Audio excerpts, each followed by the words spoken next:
So nandito na sa parahan para sa Cagsawa Ruins. Cagsawa Ruin. It's very touristy dito. Yeah, ang daming mga souvenir shops. And then they've also got Oh wow. they've got ATVs as well. Yes. Quad bikes. And it's 50% off. So nasa entrance na. Look at the ruin. Shall I use 100? Bahala ka. Gamitin ng ano. Sige, yeah. 20 pesos lang ang entrance fee. Di masyadong mahal. Mura. We're in Ruin. Kumusta? Ayos. Parang maraming... Oo, mura. Kaya maraming tao. Kakasabi lang mo yan. So, ikwento mo history kung bakit ganyan yan. Bakit? Ikwento mo, this is a church dyan. And then dahil sa ano na, cover na, ito na lang ang lumabas. Kaya hindi ko alam. Sa ilalim simbahan yan. Tapos naalala mo is sa UK may shire, di ba? Ito na lang ang natira. Sige. Sa ilalim yan ay maraming mga namatay. Kasi dahil sa eruption ng Mayon volcano. So basahin natin dito, Church of Cagsawa. Buried by rocks and lava during the eruption of Mayon volcano. Grabe. So, drone. So, ayun na, papaliwanag na natin. So, ito ay malaking simbahan. Pero dahil sa eruption ng Bulkang Mayon, Diyan. dyan, kaya yung church mismo ay natabunan na ng lava. So, ang natira na lang ay shire. Hindi siya super like shire. Pero yan na lang ang natira. Yeah, so, imagine standing. kung gaano kalaki ang simbahan. Ganyan natira. And then maraming taong namatay din. Oo.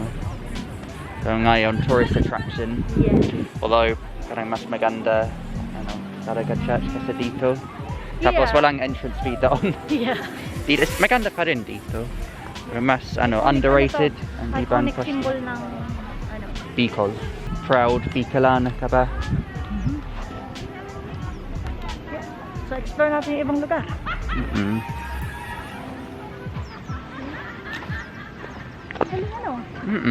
Especially, you can see the top now. Oh, But finally.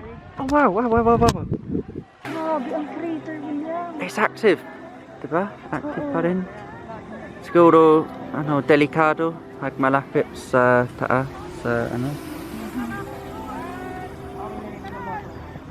That's amazing. Sa wakas, nakita din natin. Sayang ang isang ulap na. Pag dumaan ang isang ulap, wala na. Ay, nakikita ko ang crater niya. Parang umuusok pa. Yeah, parang usok. Umuusok pa. Pwede delikado dito pag may eruption. See, it's still active. So there's the ruins. You'll get in the shot. Yeah. Tapos, there's the volcano. Maraming Easter. Tilapia? Sarap. Sarap yan. Common yan sa Pilipinas. There's also koi fish. Mahal talaga ang koi. Pero feeling ko talagang inaalagaan ito para kainin. Yung tilapia? Oo.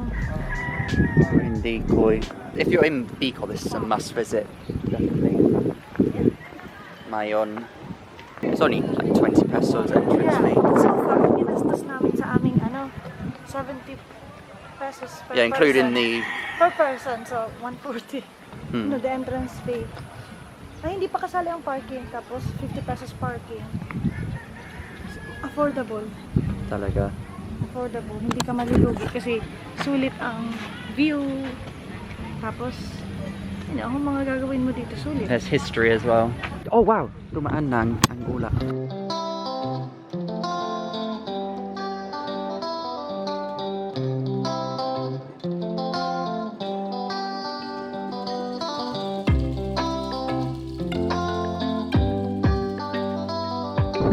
Susubukan ko yung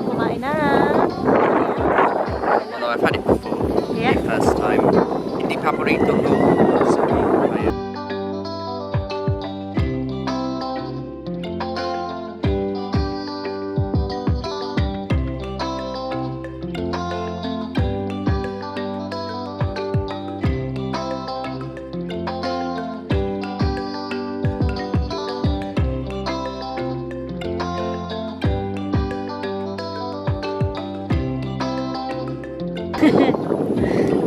Nagiging local ka na. Mas gusto ko street food. Oo, dahan. Huwag na yan. Higupin mo ang sauce. Ikaw? Ayaw. Gusto ko. Mabait ako kasi gusto mo. Sisiw.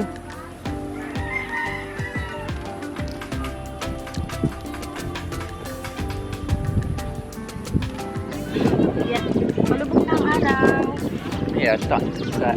So, babalik tayo sa bahay. Yeah. Hello muna. Bili ng Pasalubong. Sige. Na-enjoy namin ang tatlong destination ngayong araw. Albay Wildlife Park and Wildlife. Yeah, muna. Tapos Tapos, Daraga Church. And then Cagsawa Ruin.